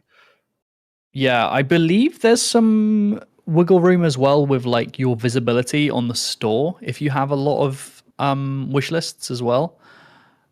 So that can be really beneficial. We've spoken about this many times. If you see a game you like, it is free for you to go and wishlist it, even if you don't buy it when it comes out. And every little helps. So if you do want to support developers, do it. Like, let's just say, for example, if someone in this call was to put a game on Steam and was going to release it at some point, and you wanted to wishlist it, that would help greatly. It's just an example, though. It's not happening for a while, but like, let's just say it does happen. If you went to Steam and wishlist it, maybe that person would buy a cake to celebrate and eat it on stream. I don't know. What kind of cake might that person hypothetically buy, Jay? What is Eric doing to you? I don't know. Eric's I just saw a close up on my face, and I tried for to no reason. I tried He's to zooming pull a in. face. There's nothing to read into here. What kind of cake? There's nothing to read into at all. There's nothing being developed. Yeah. Shut your mouth, chat. Speaking of shutting your mouth, this has been a really good stream. I've really enjoyed. My segues have been really good today. I've had a lot of fun discussing these simultaneously really inspiring and horrible things. You know, it's nice as gamers. It's important for us to zoom out a bit and think about how our medium, how our art is affected. You know, how this thing that we're so deeply invested in is affected by the legal system and by attempts for accountability, because that's what the law is like being used for here, right? Like it's a way to hold people accountable, and I guess we can be thankful that we have a system where we can do something like that, even though it's absolutely ugly. And we can be thankful that, like, just as Tina, shared for herself, and just as with, Marathon, I think it's fair to say it was justified there. They admitted the wrongdoing after all. Good things can come out of this, and we don't need to be necessarily fully negative. It sucks a lot of the lawsuits going on right now, and it sucks the circumstances under which those are getting brought about, like the intrepid layoffs. But hopefully there's accountability at the end of the day. Yeah. And a doggo. And a dog. Ludo says, eat the rich. Wish list on Steam. Contact your local suing person to take care of the evil corpos. Oh, shit. Oh, and also... Going back to sleep. Okay. Is she really? Yeah, she's just laying on me. Hey? Oh, completely irresistible. You out heartwarmed me, Jay. I was trying to make a positive note, and you used the cheat code of a cute dog. Yeah, done him. Before we wrap up, we got 100 arses from Eric. It says, I love how Jay is slowly becoming Steve Jobs. That's the American lifestyle does to a British person. Was Steve Jobs British? I don't know. No, but he wore black shirts. The next donation we sleeves. got, I'm actually surprised too. Maybe as an icebreaker, we bring up a Nintendo lawsuit. Okay, so Mikhail Hudson, I can't see his full name. Something. Says, I genuinely can't believe Nintendo didn't come up in a legal action episode. You are right. True. Yeah, we're looking for modern ones. We could have mentioned. There are a lot, like there were actually some that we have in the sheet here that, Jay, thank you so much for compiling it, of course, that we wanted to bring up, like a recent one or two with Valve. There was doing our research, like there's stuff with Roblox, right? Like there's a lot of legal shit going on. So we couldn't hit it all, but yeah, Nintendo's probably one we should have hit at least a little bit. Like the Power World stuff somebody mentioned, I think, in the chat. There's another. Maybe we could do an icebreaker. I like that idea too. Yeah, for next time. I think a lot of ours we covered today were Ev versus publishers, everyone else. Yeah. I don't. Ludo's arms have like straightened, like she's got rigor mortis or something. Yeah, I was gonna say. All right, I gotta go, guys. It's all right. Okay, Ludo, wrap up the stream. Say goodbye. Say something nice. Oh, okay, that's a good one. Looking away. She doesn't. She's embarrassed. Okay. Thank you, everyone in chat, for your wonderful donations. She's off. Your wonderful donations, your wonderful chats. Thank you to Tina, Mikey, and Eric in the background for being such wonderful co-hosts and podcast producers. Watch out for the suings happening in your local area, and either support them if they're good. Warning. Yeah. Support them if they're good and resist them if they're bad. Thank you so much, guys.